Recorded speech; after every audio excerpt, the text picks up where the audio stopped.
It always starts with a knock, not the kind from an old friend or a nosy neighbor, but a knock that means run. That means hide the kids.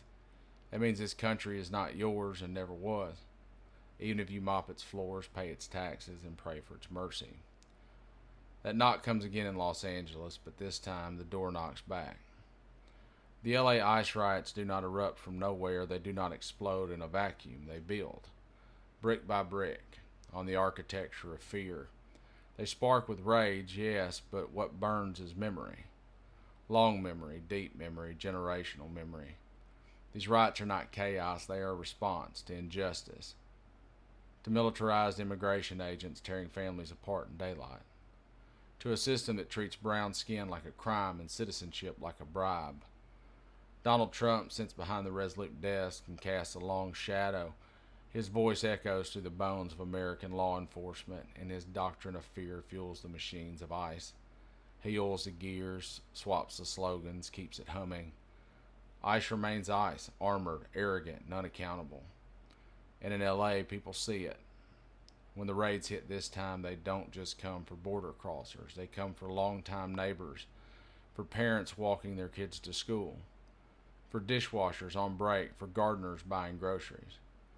Children coming home to empty kitchens, mothers that vanish outside laundromats, fathers that disappear between shifts.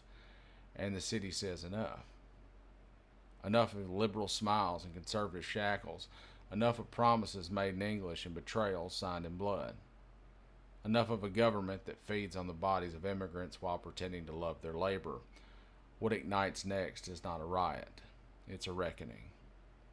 This is the collapse of a dam, pressure too long ignored. It is silence breaking into song. It is anger no longer apologizing. Because this isn't just about ICE, this is about what ICE stands for.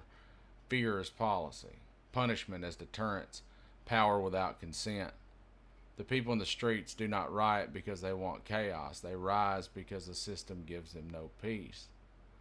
They rise because every door in their neighborhood becomes a potential site of state violence. They rise because America tells them to be grateful for crumbs while robbing them blind. These raids are not about law and order, they're about control. And control slips when people start to see the machinery for what it is. This is Los Angeles saying, we will not go quietly. It is families shouting down helicopters. It is protest signs raised like shields. It is fire in the name of survival. And it is justified. Ask yourself, how long would you stay quiet if agents dragged your loved ones into vans and left you with no name, no body, no explanation? Ask yourself, how many times can a community be targeted before it stops asking for mercy and starts demanding justice? These are not riots of rage. They are rituals of remembrance. They are the sound of a people who remember what the American dream is supposed to mean and refuse to watch it buried beneath jackboots and paperwork. If you're still wondering why it burns, look at the hands holding the torch and ask what kind of country builds a house of matches and dares to call it home. Define still death.